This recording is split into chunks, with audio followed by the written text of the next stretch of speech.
And what the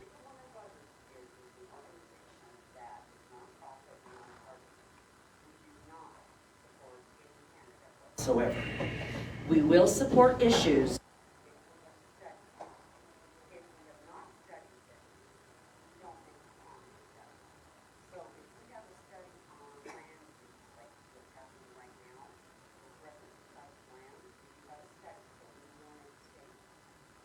But everything else we do with reference to voting or candidates is totally nonpartisan.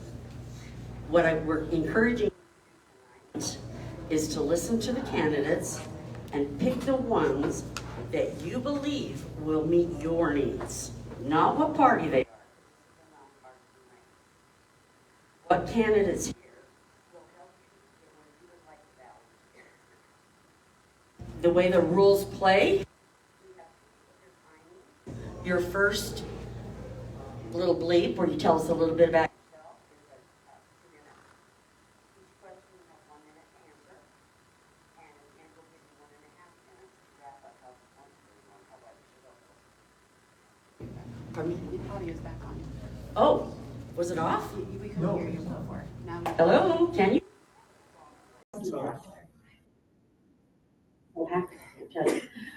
Last debate, if you were in your last forum, we had the Lord speak to us. And we're not going to have that again today, I don't think. So I've told you about the timing, I've told you about the minutes. I have to make disclosures for myself. I do know some of these people that have had nothing to do with anything that we are doing here. Ray Higuerera, did I do that right? Is married to Chelsea, who I used to work with. And Peggy Dooling Baker, I also used to work with in the school system, but I've not talked to her in many movies, so here we go. All right, we'll start with Tia. She'll get 2 minutes to tell you all her wonderful self, all about her wonderful self. Which works much better than having mine. Okay, hello, I am Tia Shaw. I'm running for city council seat in District 1, and I'm really excited that we finally are able to have a voice in what happens in our valley. So I got excited and decided to throw my name in the hat. I've lived in Ogden Valley for 37 years. We live on land that has been in the Shaw name, the Shaw family, for over 100 years. We have deep roots in this valley. My husband and I raised our 4 children here, and they all love their Valley roots. They would love to come back to the Valley, but it's beyond their ability. They've been priced out of the Valley, and I would like to see something happen about that.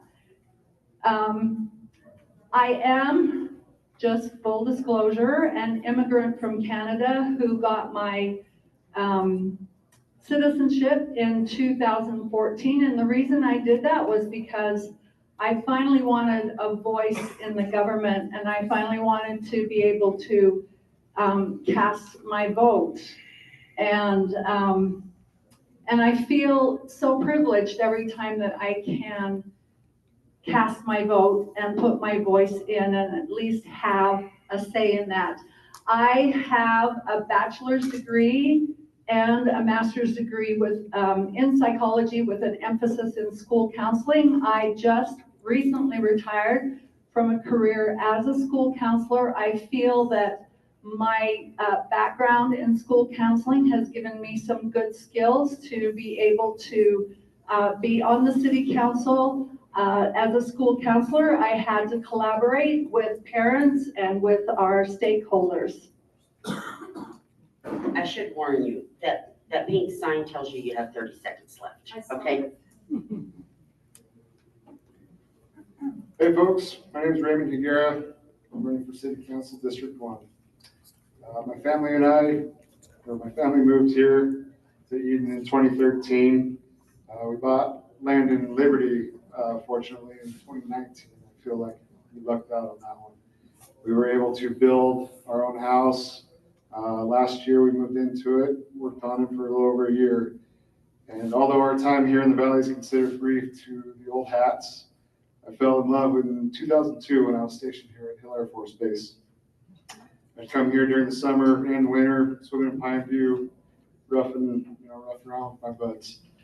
I'm a blue collar guy traditionally, not very much in the political side of the world, but I started my adult career out on the flight line working F-16s, transitioned to the civilian life where I continued to work depot maintenance at Hill Air Force Base, then transferred to a desk job in supply chain management as a technical manager across all Air Force platforms, taking a promotion as a lead technical trainer in ICBMs, those little things with new warheads in the ground. It was a pretty fun assignment. I guided personnel to perform their tasks, reach their goals, and in 2019, I started working locally here in construction of the Valley, building the foundations of these homes around us, driving the commercial trucks, up the divide, down Powder Mountain, through the canyon, across the dirt roads of Causey. And after contracting our own home in 2024, I now work for Northrop Grumman, turning wrenches again. With my technical background, it has taught me how to dig to the root cause and determine the best way forward with concise, efficient, and practical tactics.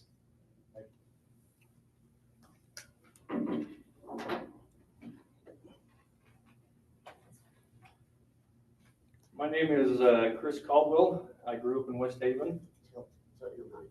And so I grew up in West Haven. I traveled up here frequently, recreational purposes, and always thought this was a piece of heaven. My wife and I moved to Las Vegas in around 2006, and we were there for about 6 years. And I learned and honed my skills in government contracts and dealing with team members and policies and procedures.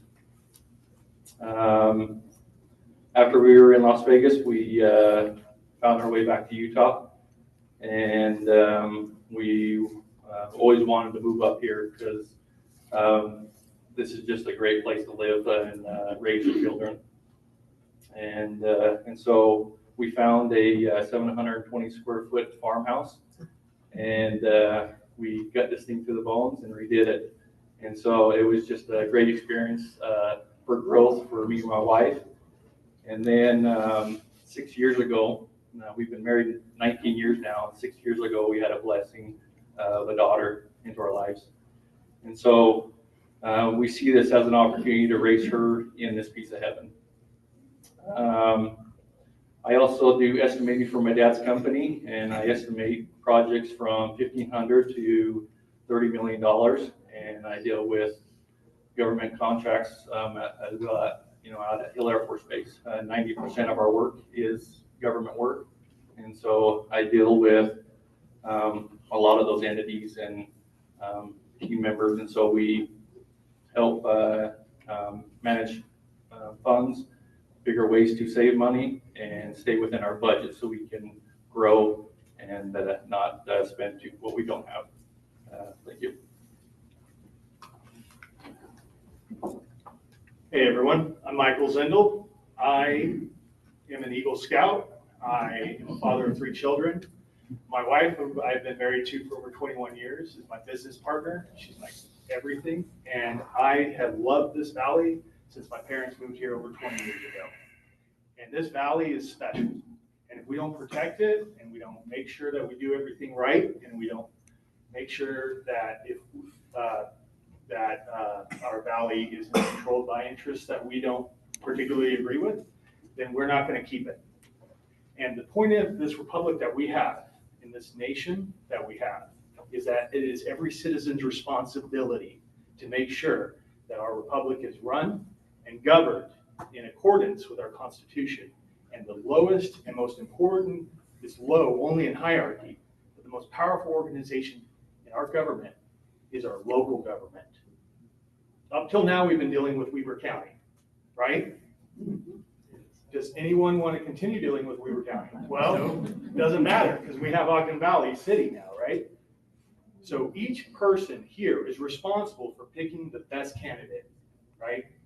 And I feel that I've dedicated my life to serving not just our community, but our nation. I'm retired Army. I was medically disabled. I was medically retired in 2012 from injuries I sustained in Afghanistan with the 1st Infantry Division.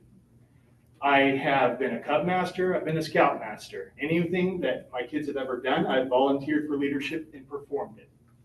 I established Liberty Broadband with my wife, and we brought great internet here. All we had was riots. Remember that? Now we have All West, we have Utah Broadband, we have Liberty Broadband, and now we have Comcast. None of those guys even knew this place existed until I went to the state and said we had problems. I'm going to do that as a city council member too. Any problems we have, bring to me, and I'll make sure we solve them. Thank you.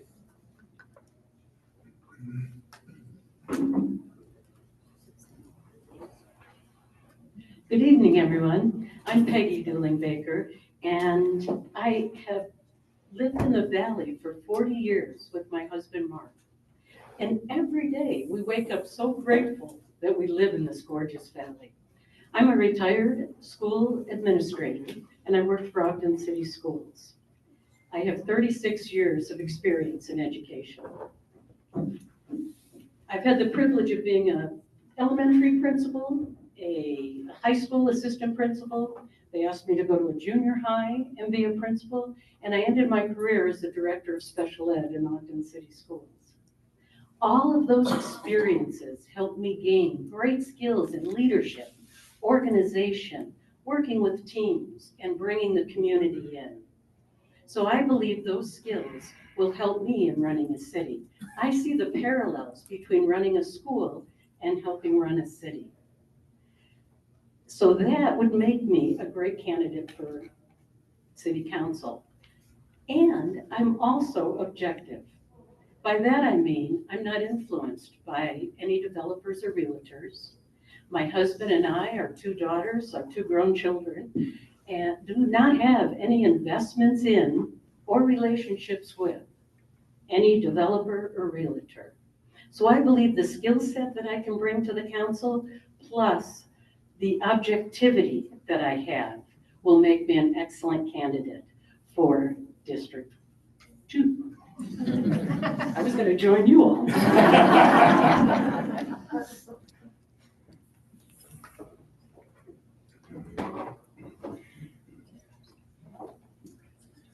Hi, my name's Abe Wainsgard.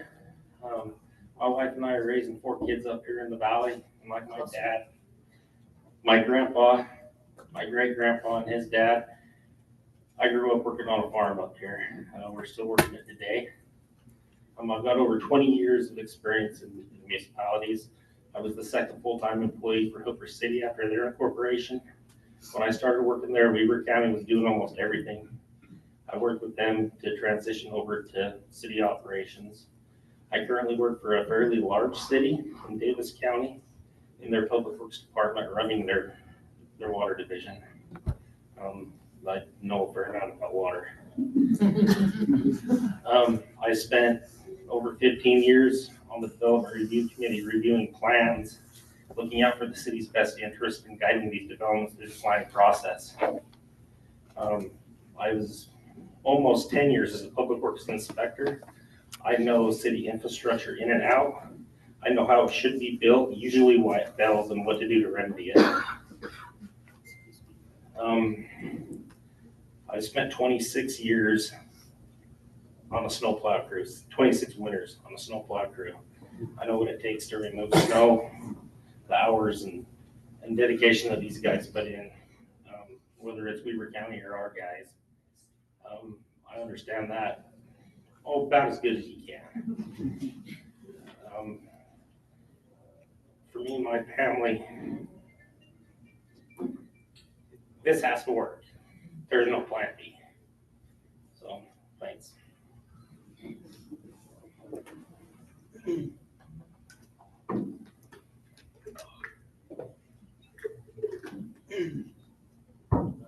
Good evening, and thank you to the League of Women Voters for hosting this forum. I also want to thank my fellow candidates and all of you for coming out and being part of this conversation. For those of you who I haven't met yet, my name is Blaine Byrne. I moved to the Valley about 1 year ago. My partner Kara was hired as the Utah State Library Director. Since then, I've made it a priority to learn about the community and contribute by volunteering with Mountain Arts and Music, I've been adaptive, and serving on the transition team's public works and recycling subgroups. I'm also a veteran, an Eagle Scout, and a member of the American Legion. Although I'm not a native Utahn, I've come to deeply appreciate the uniqueness of Ogden Valley and recognize it as something to protect. Like many of you, I chose to live here because of the natural beauty, strong sense of community, and our shared values rooted in independence, stewardship, and quality of life. I care about transparency, sustainable growth, sustainable construction, and protecting our natural resources. I'm running because I believe in civic duty, integrity, and actively participating in your community. Professionally, I have over 2 decades experience in leadership, operation, and public safety. I served almost 10 years in the Army, including 33 months deployed in combat. Since transitioning to civilian life, I've worked in the security, training, and manufacturing sectors, helping develop many technologies used to protect airports, military facilities, and public infrastructure. Currently, I serve remotely as the Director of Explosive Technology for a manufacturing company back east. I also serve as the maintenance supervisor for the town of Huntsville, solely responsible for road repairs, snow removal, and water system maintenance. I feel I'm a good candidate because I'm curious, energetic, honest, and hardworking. I believe in listening before leading, in showing up, and in doing right the first time. Thank you.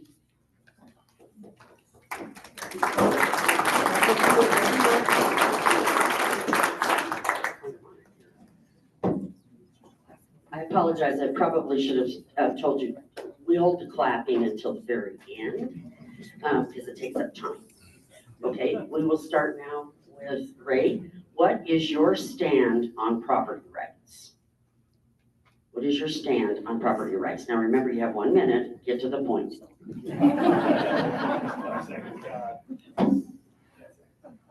Property rights.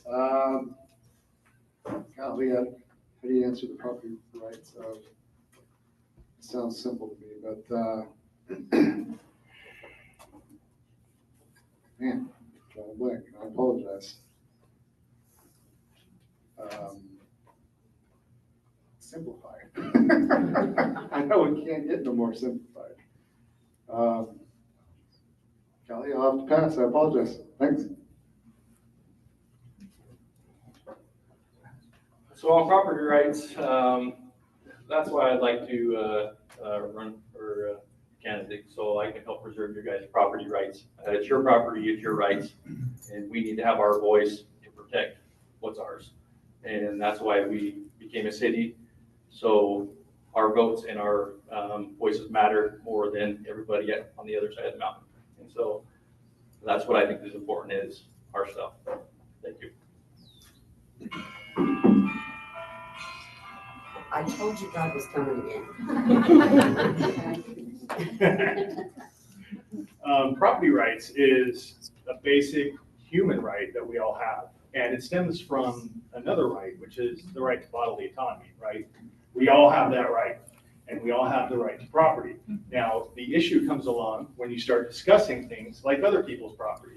Can one neighbor have a home that's a dump, and then another neighbor have, a multi-million-dollar mansion on a 100-acre parcel? They're probably not going to be very happy about that dump, right? So how do we solve that? Well, we invented government. We have policies and procedures that we will have established, that we will follow to ensure that property rights are kept. If you vote for me, you're going to vote for a guy that thinks property rights are the basic human right, something that everyone, if you pay for something, you own it. And we live in a society right now where we're being rented or sold things, but we don't own them. You buy a tractor, you don't own that tractor. John Deere owns that tractor. You just gave them a nice amount of money so you could use it for a few years. Vote for me, and you're voting for property rights. Thank you. This is a tough thing to answer in a minute, to look at property rights. And I believe we do have those property rights. I'm a property owner in here. I own an acre, and I will follow the law within what I can do on that acre. But part of me wants to say, yes, we have property rights. But part of me wants to say that we have neighbors also, and we have a community, and we live together. So I like that we have those rights, but I also like us to be a little more aware of who's on the other side of the fence and who we live with, and how our community is going to be together, and how our city is going to develop together. Thank you.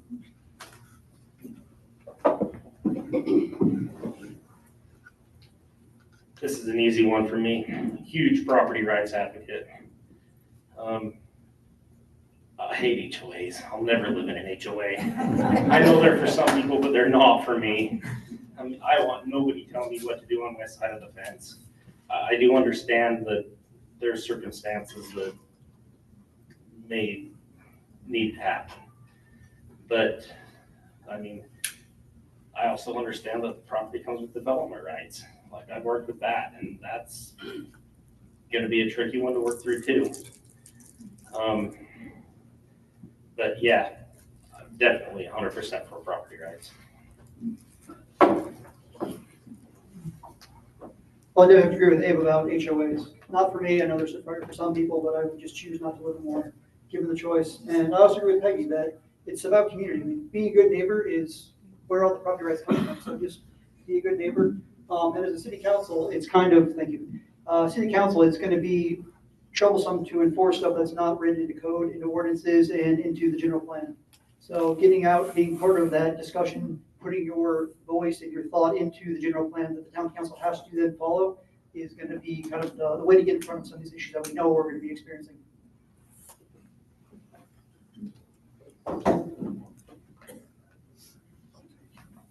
Okay, so I might sound like I'm copying people, but property rights are, I agree that we own our property, but we live in a community.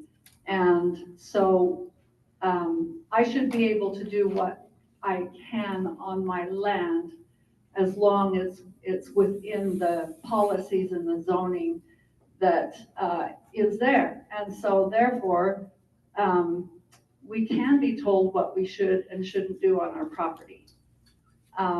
And that's my bottom line, is that as long as we stay within the policies and the zoning that we have, that we should be able to do what we can on what we want on our land, and keep in mind our neighbors, because we live in a community where we need to be able to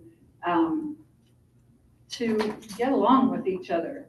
And, oh, stop. I'm sorry, I'm a talker.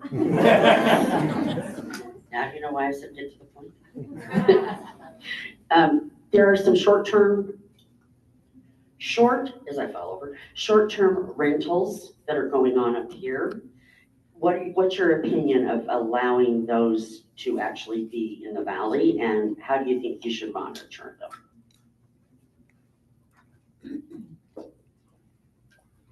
Well, I think we need to put in some policies that put these into like a business form. And that way that will help generate funds for us to continue to build. And there needs to be a different policy for them than the homeowners. You know, can we even support these, or do we need to stop the building because we don't have the infrastructure yet? I think we need to be careful all around with, you know, overextending our reach. But we do need to build, and we do need to have the policies in there to, you know, restrict these short-term rentals, or make it benefit us in the long term. Thanks. Whether or not we want them.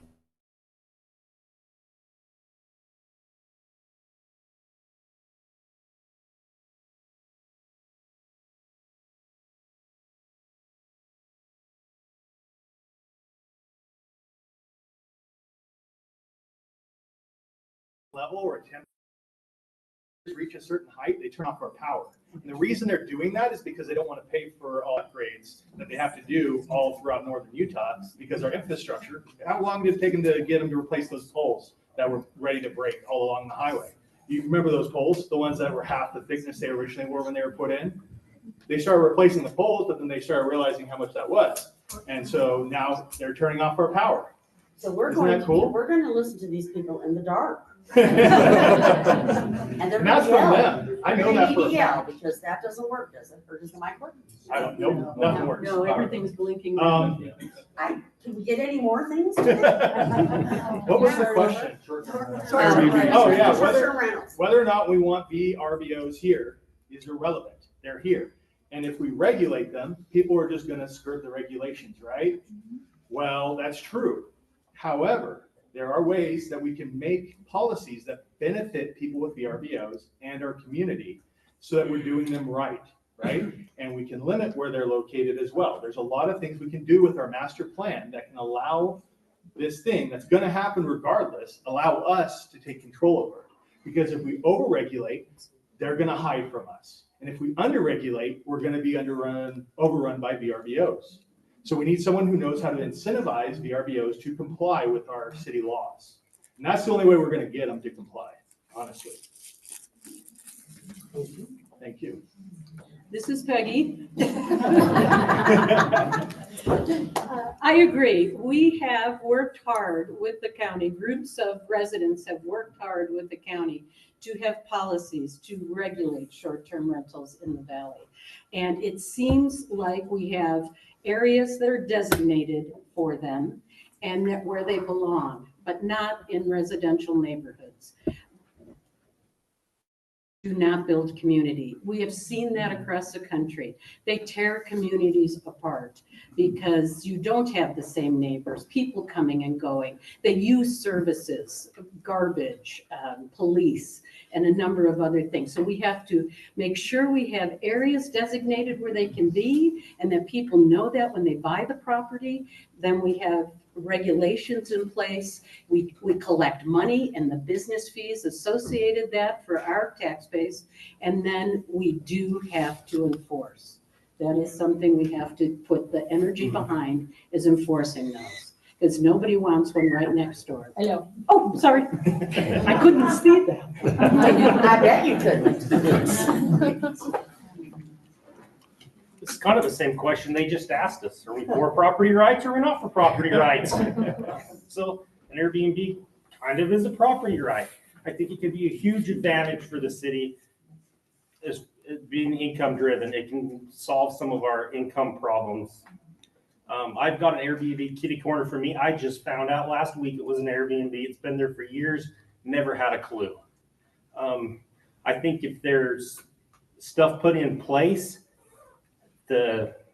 for somebody just doesn't, a corporation doesn't buy a bunch of them, turn them into Airbnbs, like, that's probably not a good model. But for a homeowner to have one on their property to where they're managing it, I think that's a good thing. I think it can be a huge asset for the city. If there's a vibe now, otherwise you're off. So short-term rentals, being new, sorry. Top line. Oh, sorry, being new to the valley, when we moved here, we had the choice of different neighborhoods to live in, and choosing to live in a neighborhood that allowed short-term rentals or not was beneficial for us, because one day we maybe want to, rent out where we're living, or, we knew we'd be exposed to transient people and people coming in. We are living in a community that allows short-term rentals, and during the week, there's nobody there. It's like living in a park. It's beautiful. The weekends can get a little bit hectic. But there are parts in the valley that allow that, and there's parts in the valley that don't. And it's going back to being a good neighbor. If you're not supposed to have it, you shouldn't. For the valley, for revenue, enforcing where they're allowed to be, getting them licensed as businesses so they can, generate the revenue from them. But more importantly, to make sure they're safe. There's rules about how many people can fit into a certain size. And I know some communities, based on the parties that I've seen when I've driven past, have been way over capacity, kids partying or what the case may be. So it's not only a revenue thing, it's a safety thing too.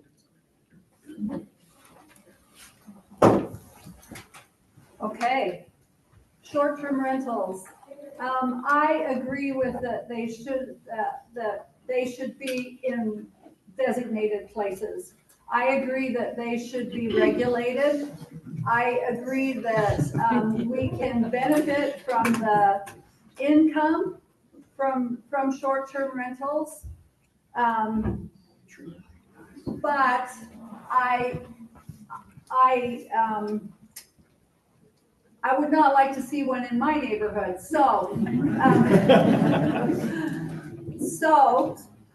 I think that we need to have some definite policies, some definite guidelines. We need to have, like he mentioned, some inspections. A restaurant has to be inspected. This is a public place. They should inspect it to make sure that everything's good there. And I think that we should consider areas where they will be. Oh, go ahead. So, when we lived in Patio Springs, my wife and I had an Airbnb across the street. We never really had an issue with whoever was renting it. They were most of the time respectful of the surrounding areas. I just think it's one of those things that we can just as a city agree on or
evaluate it.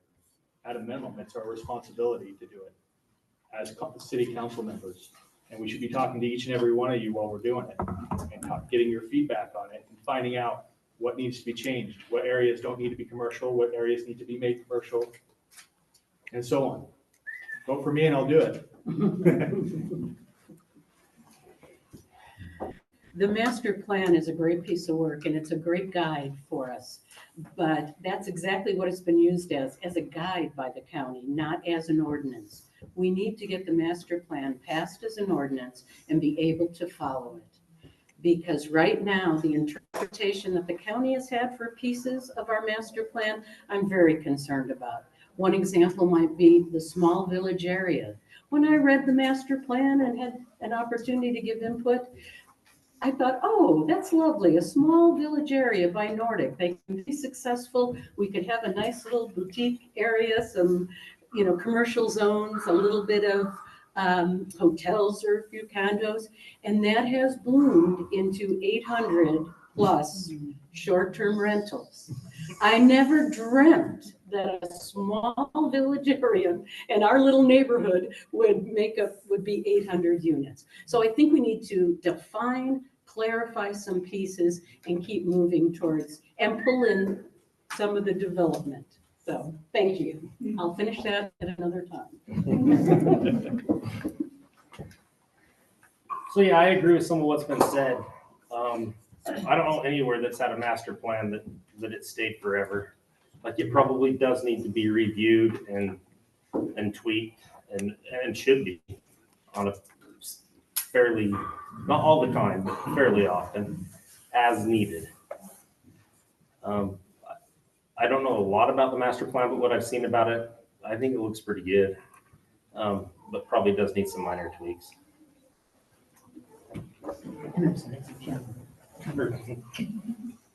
Well, the general plan, I echo what most people up here said, that it's a good start, but we need to take inventory. What hasn't changed in 8 years?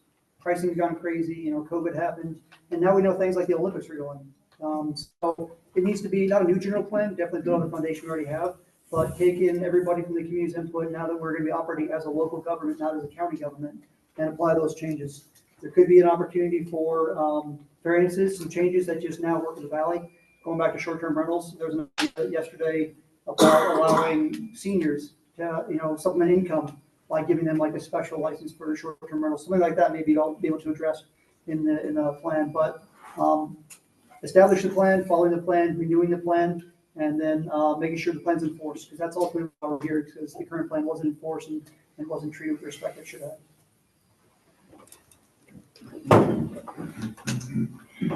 The general plan, a lot of thought went into the general plan, and I think that it's a good plan.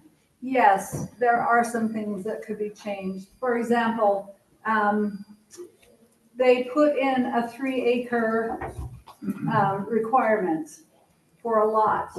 Well, that priced my kids out of here because they can't afford to buy a $400,000 piece of land and build a home on it.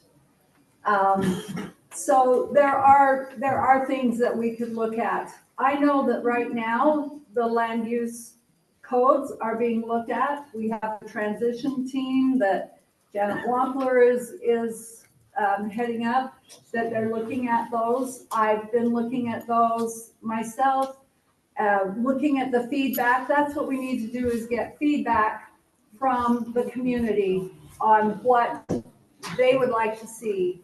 But I think just in general, the master plan, as I read through it, the general plan, that it wants to keep the rural. You're done. Oh. Thank you. So, yeah, the general plan, everything needs to be revamped, like we've been saying. Probably more frequent, or more now than ever, because it all is basically on our voices instead of what was done back in 2016. So, yeah, absolutely. Let's look at it. It was a great concept, but things do change. Like you said, COVID and inflation and all these other things. There's so many different factors that can take place, and it just needs to be looked at thoroughly and and with everybody's input now that we're sitting. Thank you. So the master plan at the time was more of a guidance, and so I think we need to take the opportunity now that it's our new city and send it out to everybody, and so everybody can see this plan and put their input in, and make this place up here the way we want it, and so it's building and helping us become more self-reliant. And so there are, it's a good place to start, but we need to look at it and make it a lot better. Thanks. Okay, fast forward your brain 20 years and tell us what you would like Ogden Valley to look like. 20 years, what you want Ogden Valley to look like. You started that, Tim, Peggy?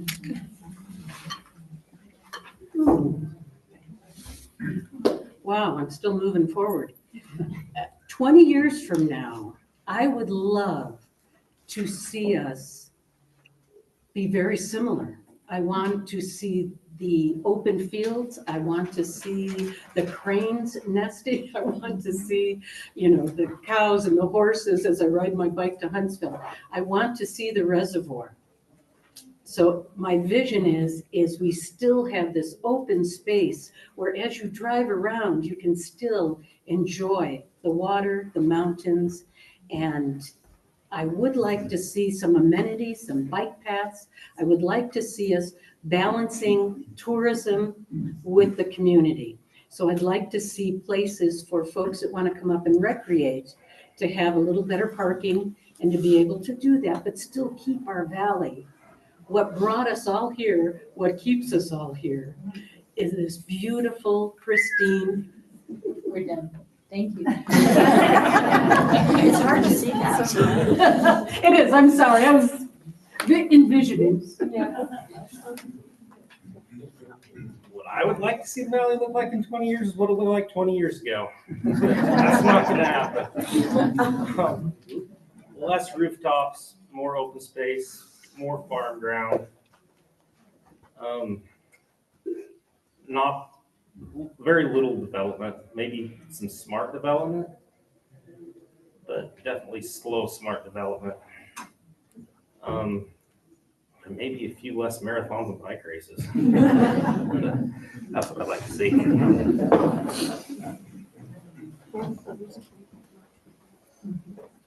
20 years from now. Yeah, I think maintaining the status quo, or as close to as we can. I mean, that's why we're all here, because we've seen it change. You guys much more than I have in my short time. But in 20 years, I think it'd be pretty impressive to have the Ogden Valley City government kind of being a pillar for future governments to follow, and for what other people look at. That's the way we should do it. They got it right. It'd be great to be a leader in sustainability and conservation for the state of Utah, or for our surrounding communities. Because 20 years from now, things will be more precious, water's gonna be more scarce, and we need to be worried about that. Hopefully in 20 years, there's better infrastructure, more business opportunities, and hopefully a safe path that goes all the way around Pineview.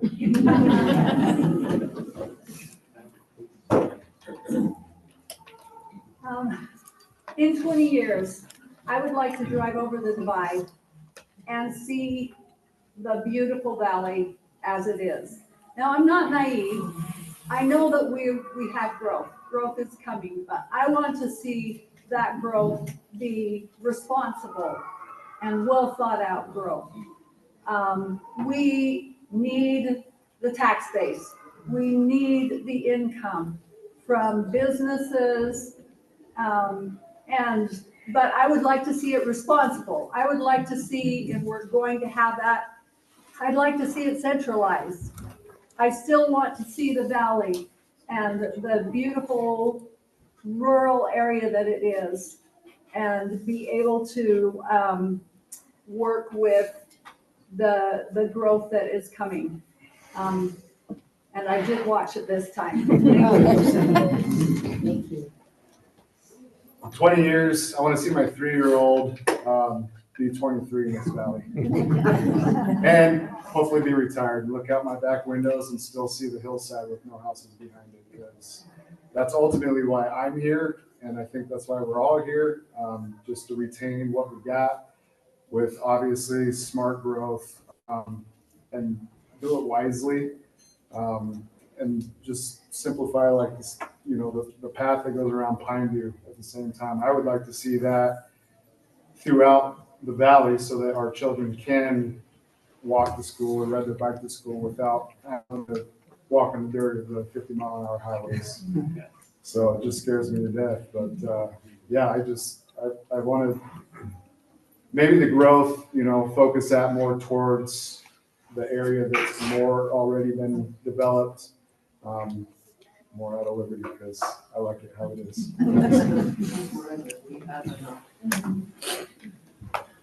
And so I grew up in West Haven, and my dad was part of incorporating West Haven. And if you see it now from where it was when I grew up, I could shoot guns in my backyard, and fields all over the place, and it's gone.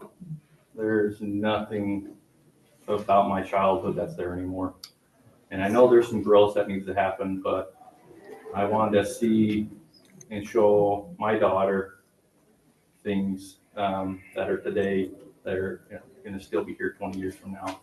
You know, we still need to build, but we can still preserve this piece of heaven for generations to come. And let's just do it smart, or we're going to look like West Haven, and there's a bunch of buildings, all the farmland's gone, the dairy down the streets shut down, he sold all his property, and it's just sad to see those things disappear. Once you sell, they're gone. So I'd like to see it how it is. I want, in 20 years, I want clean air like we have now. I want to be able to keep coming over that divide or through the canyon or trappers, and then just see clean air, green fields, homes with healthy trees. I want to keep driving down the highway and seeing kids getting into all kinds of ruckus on their dirt bikes, or if they're younger, BMX bikes or whatever. You know, I want our valley to keep being the culture and the community that it is. I want my neighbor to keep having plenty. I want to be catching up with my neighbors and hear that they're doing well, their kids are healthy, the school they're learning a lot at school, that they're able to go down to the Valley Market and get pop with their friends and not have to worry about anything. That's what I want. I want a valley that I raised my kids here, and my parents raised my siblings here. I moved out before they moved here 20 years ago. And the childhood they have and the childhood my kids have, I want future generations to have. That's it. As a new city, we inherit approximately 100 miles of roads that we have to maintain. Due to our severe winter weather problems, many of our roads are already in need of significant repairs. How do you propose that we pay for these needed repairs and ongoing maintenance?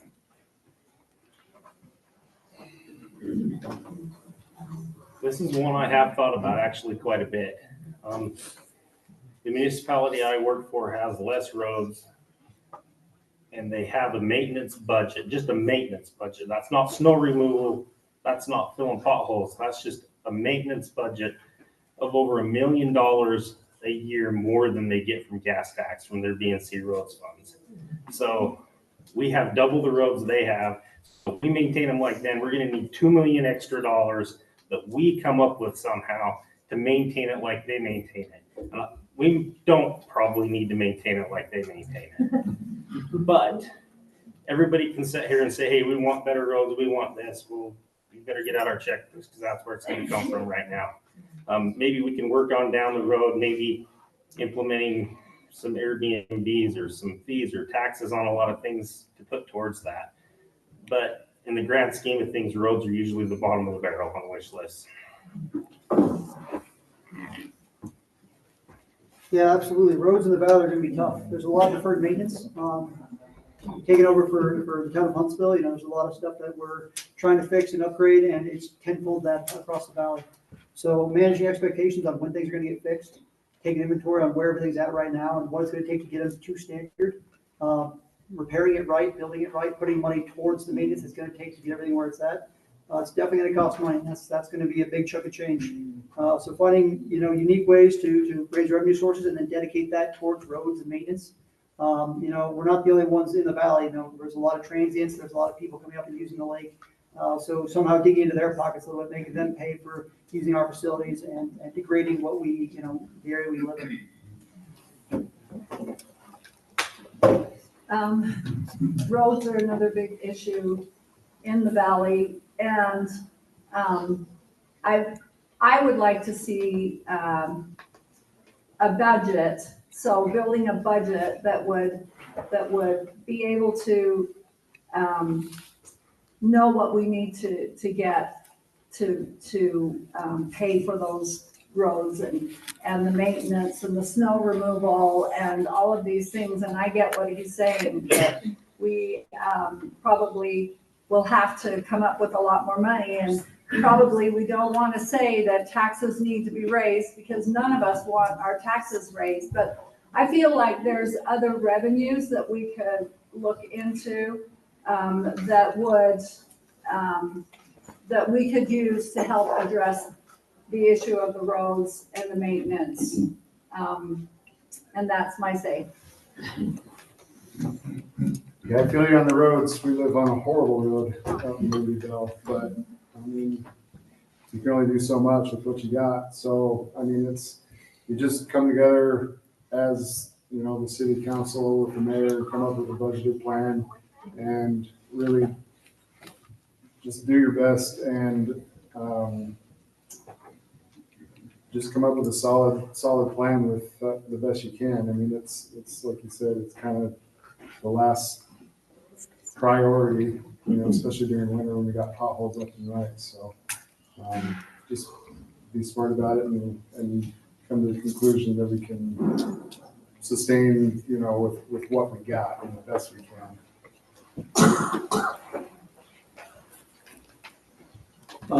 I think one way we can get some funds for our roads is, we've got all these people coming up to Powder Mountain, and we've got these people coming up tourism, and so, why not build a parking lot and put a fee on for these guys to park, and then use Powder Mountain and use our facilities up here, and we can generate a little bit of pot for this budget.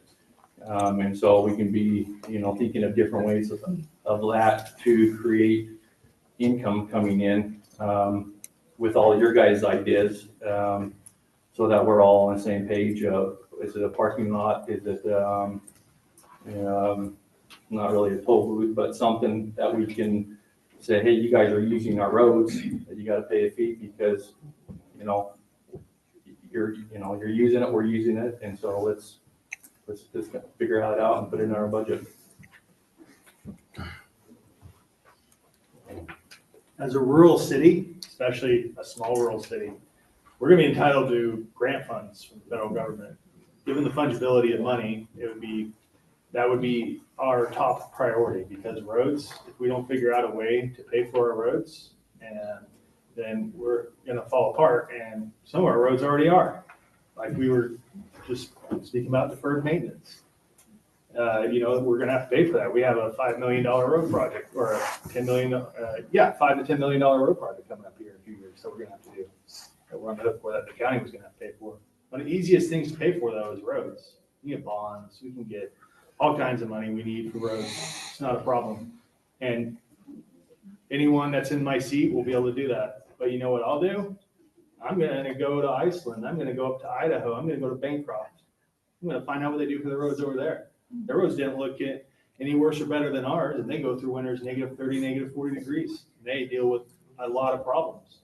I'm gonna go talk to our neighbors. I'm gonna see what they're doing, why their roads are looking nicer and cheaper than ours.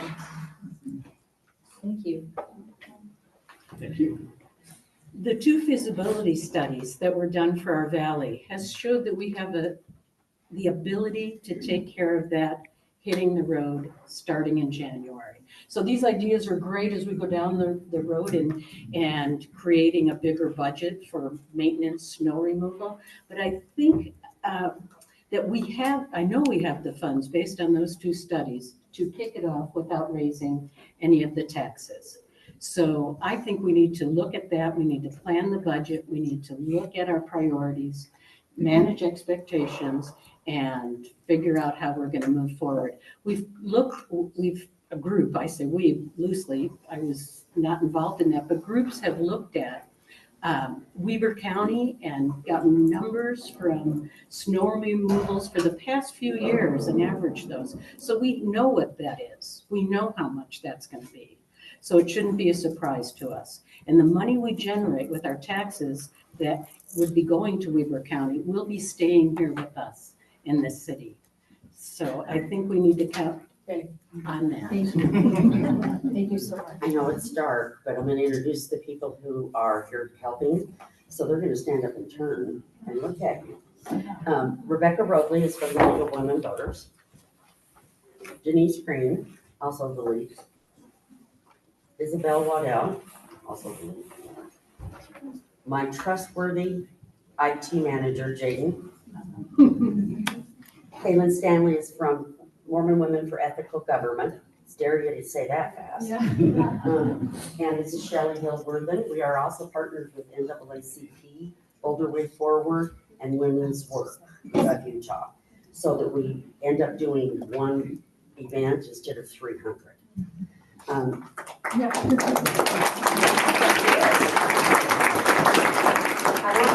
want to take a look at your candidates, thank them. It's not easy to stand up and bare your soul and let things go out that probably don't want people to know. So they just also deserve a round of applause.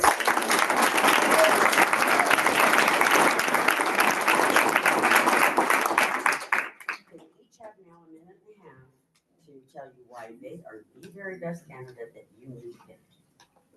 Where did we start with? I think we're at the very end there. And thank you so much for sitting in the dark. This is very romantic. Once again, thank you for being here tonight. Thank you for caring about the future of Ogden Valley. Participating in conversations like this is one of the most important things we can do as citizens, especially as we take these first steps as a new town, new incorporated city. Tonight was about listening, learning, and engaging with each other as we begin a new chapter. Ogden Valley is a remarkable place that is defined not only by its natural beauty, but by the people who call it home. Since moving here, I've been continually impressed by the depth of knowledge, skills, and passion in this community. I feel fortunate just to be a part of it, let alone stand in front of you guys today. I believe that thoughtful planning, open communication, transparent government, and responsible leadership are how we preserve what makes this place special while preparing for the challenges that we have ahead of us. I sincerely hope this level of community involvement continues after the election is over. No matter who is elected, it will take all of us, neighbors, volunteers, and public servants, to build a city that reflects the values and spirit of this community. There's a saying that goes, decisions are made by those who show up.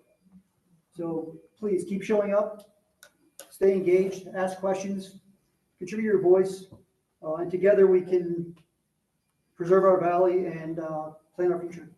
Thank you. Okay, I would like to thank the League of Women Voters for sponsoring this for us. And thank you for being here. Like she said, you've sat in the dark with us, and I really appreciate that. Thank you for coming and listening to us. I have, as I said, deep roots in this valley, and it is a place that I want to see remain as it is, as far as our community and the things that we have here in the valley. I heard the mention of SDRs and not having the neighborly feel that we have, and I feel strongly about that we need as a community to be able to come together. And if we don't have people that live here permanently, we can't do that. I feel that my background in education and especially in school counseling, gives me the opportunity to be able to work with people, to come together, to collaborate, and come up with solutions. Thank you. So I'm not a politician by any means. I think you can figure that part out. Nor do I have ties to any of these developers or real estate folks or anything like that. I just think completely opposite. You know, I want to retain what we got. And about a month ago, my wife and I were moving some old barbed wire fencing out of our backfield, and by the time we were done, I was sitting there and I just said, thank you. Like we were literally doing what I dreamt about doing when I moved to Utah 20 some odd years ago. And I just want our children, well, our child now, hopefully there's more. We'll see. But I hope that they can grow up and just live how we can today. I wish it was 20 years ago if I could have grown up here, but just being rural and quiet, we just love it up here and appreciate it. And that's what motivated my decision to come up and run for councilman. So to start this new city on a team driven by their passion, and then creating a rock hard foundation to build our children's future, like I was saying. So it's just a special place to us.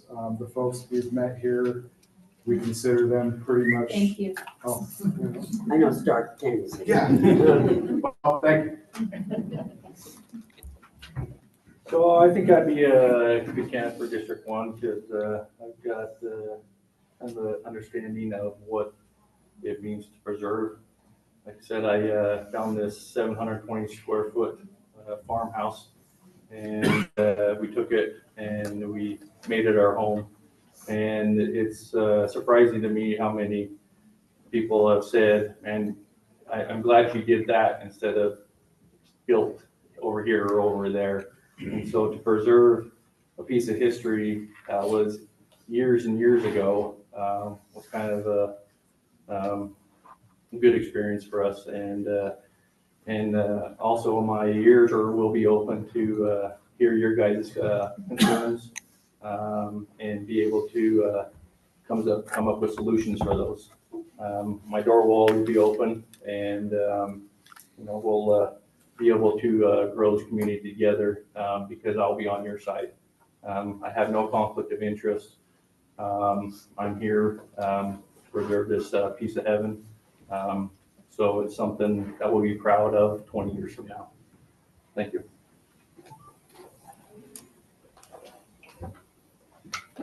I think I'm the best candidate for this position. One, because I have experience in the government. I was in the Army. I was in for 7 years. I was promoted quickly. I received awards and all kinds of cool stuff. It was a fun time. I was in an infantry unit. But I learned the important thing about government is you need to follow the rules, but there's always some understanding. And I'll bring that to this. I've also worked with our county. We have an over-the-air TV board. About 6 years ago, I joined.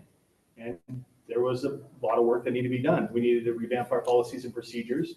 We needed to go over our finances. We had to revamp the entire site. In fact, one of the people that I served on that board with was Andy Newton. He was there too with me, getting that work done for our community so we'd have good, reliable TV service. We completed that project together. It was he and I. He was the primary, of course. He was in charge, but I helped him to the best of my ability, and we got that project done under budget and ahead of schedule, and it's a great site now. You want someone who's going to go in and turn this city into something that works great, something that will work for our money, that will perform under budget and ahead of schedule. Well, that's what I do. That's how I work. That's how I've been taught by mentors like Andy and others throughout my lifetime, is that if you are going to do something, you put your effort into it to the maximum extent. When it involves taxpayer dollars, it's just that much more. If you got it 200%, you better go to it. And that's what I'll do. Vote for me, and I'll make sure that our city's great. Thanks. Well, thank you for tonight, for coming and for staying after the lights went out.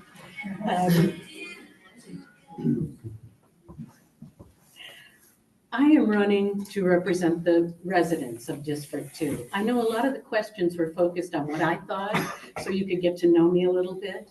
But I want you to know that if I win this office, I would represent the folks in our neighborhoods, from the three-way stop in Liberty all the way around to almost Trappers Road is where our district goes. And I want you to know that I will represent you. Consider that with my feelings and work through that. I am so excited that we voted to incorporate. I was out there helping collect signatures, sitting at the drip, getting it in, and just amazed at the work that the sponsors have done for us. It was absolutely amazing. And we won our voice. For the first time in a very long time, we have a voice. And it should be heard. And this is an opportunity for me to represent you and be heard.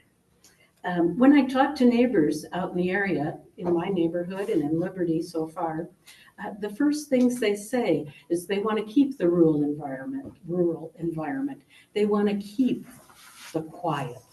They want to keep the agricultural piece of our valley thriving. Thank you. Oh, no. Oops. Good night.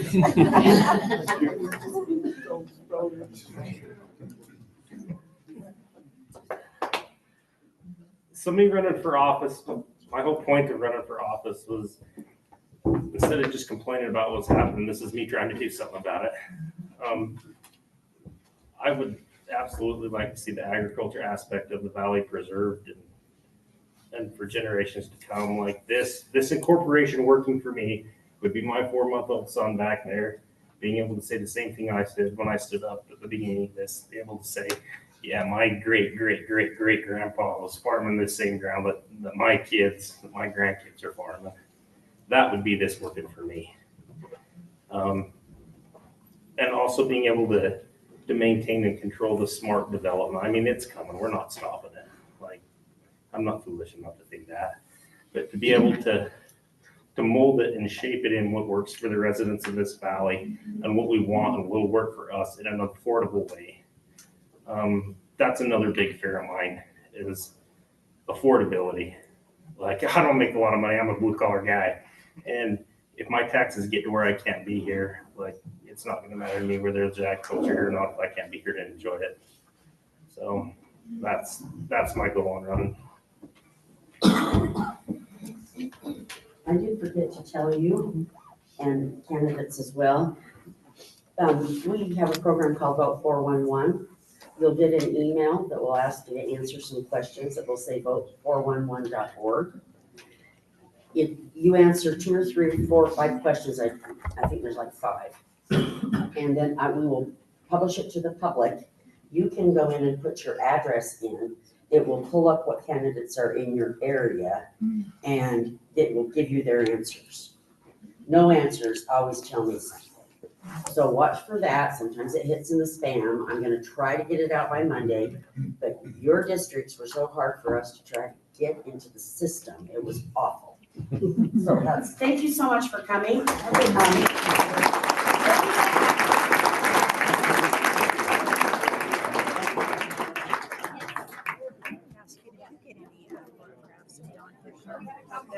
I did